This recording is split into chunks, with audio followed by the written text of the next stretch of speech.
Hi, Judge Andrew Napolitano here, and you are on Freedom Watch with my good friend and colleague from the mountains of West Virginia, and he's not afraid to admit that, Fox News digital politics editor, the inimitable Chris Stirewalt.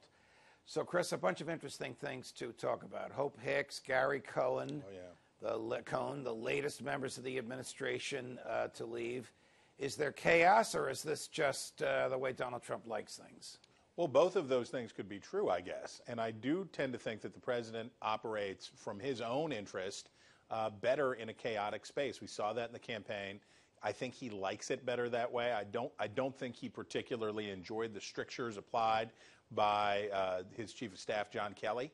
And even though it got results on the tax cuts, I think the president chafed at that and likes a more freewheeling, free-for-all atmosphere, and he's got it again. Do you think it is true that the president said to Cohen, you go out in front of those cameras and tell everybody I was right on tariffs? Because the president would know that that would cause a crisis within Cohen that could not be resolved by anything he could say on air that would please the president. Well, as you said, I'm from West Virginia, not New York.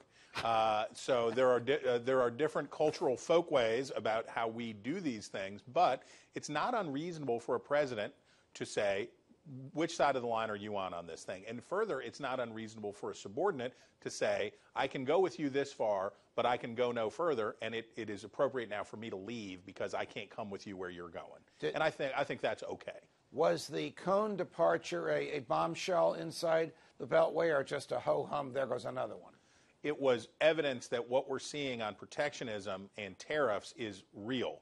At the beginning, when the president started talking about putting a 25% tariff on imported steel and tariffs on aluminum, we thought perhaps this was the Trump negotiating in public or posturing or creating a diversion, and that, in fact, over time, this would be made to go away. And that was actually reflected in some comments that Cohen made and some comments that Commerce Secretary Wilbur Ross made.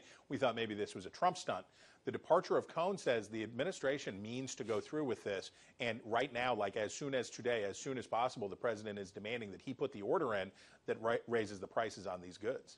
I have been, switching gears, Chris, I have been arguing that Bob Mueller has basically three investigations in his crosshairs. One is, did the Trump campaign receive anything of value from a foreign national or a foreign government? The other is, the second is, did Donald Trump himself obstruct justice by firing Jim Comey for a corrupt purpose? The third is the one I want to ask you about. Did Donald Trump engage in any financial shenanigans? I'm using that phrase intentionally because it's so broad. Right. Before he was president. That's the one that the president defied Comey not to go near. Right. And that's also the one that would bring us to Mr. Kushner, that would bring us around people like Mr. Manafort, where we start to see that there are some foreign entanglements that could be of interest to a prosecutor. I don't know anything about the law. That's why I'm friends with you. I can ask you questions. But I do know a little something about politics and the way Washington works. Right. And the analogy that comes to mind for me is that when you're hunting birds and you're working a dog, the dog points when it knows that there's a covey around, that there's birds under the brush up ahead.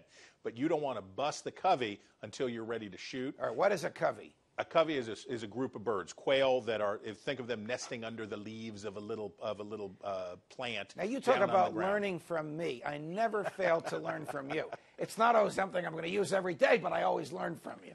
So the dog gets a point on the covey and lets you know that the birds are over there. You don't want the dog to bust the covey, to flush the birds until you're ready to shoot. Okay. And these subpoenas that came out that hit all of these people, then for the document retention for all of the people who were all of the insiders on the Trump campaign, strike me, and I think a lot of people in Washington who have seen things like this happen before, which is this is Mueller entering the terminal phase. Okay. This is, it's guns are up and he's ready to go. And that's a big relief for people on all sides in Washington because you feel like we're going to finally get to the point of some conclusion here. What do you make of Congressmen Goodlatte and Gowdy, both of whom are retiring? Yep. Asking for another special counsel to investigate the FBI's treatment of Mrs. Clinton 2 years ago. More than, well, I may be misunderstanding, but my understanding from hearing what Gowdy had to say was that this generally relates to abuses of the FISA court process. That too. Under Obama. Could you imagine another special counsel in this environment? Well, I will say this. I have taken very lightly the demands of some very erratic members of Congress or who are given to too much flourish and filigree, a bit of demagoguery when they have demanded a special counsel this and a special counsel for that and a special counsel to find out why we didn't have tomato bisque at lunch today. I have brushed a lot of that off. Gowdy and Goodlatte are sober-sided, serious people. Gowdy's a prosecutor. Right. Goodlatte has been on that Judiciary Committee for a long time. For them to say that they want this made me stop and pay different attention. And basically what they're saying is the FBI can't investigate itself. And if the FBI was part of abuses of this FISA court process, then there has to be an outside counsel. So whether it would be good in this environment or not good in this environment, Gowdy's point is we got to have it. No filigree or demagoguery from Stirewalt. Chris, always a pleasure. See you inside the Beltway soon. Thanks for the chance, Judge. Thank you so much. From New York, defending freedom whenever they let me, Judge Andrew Napolitano. See you next time, America.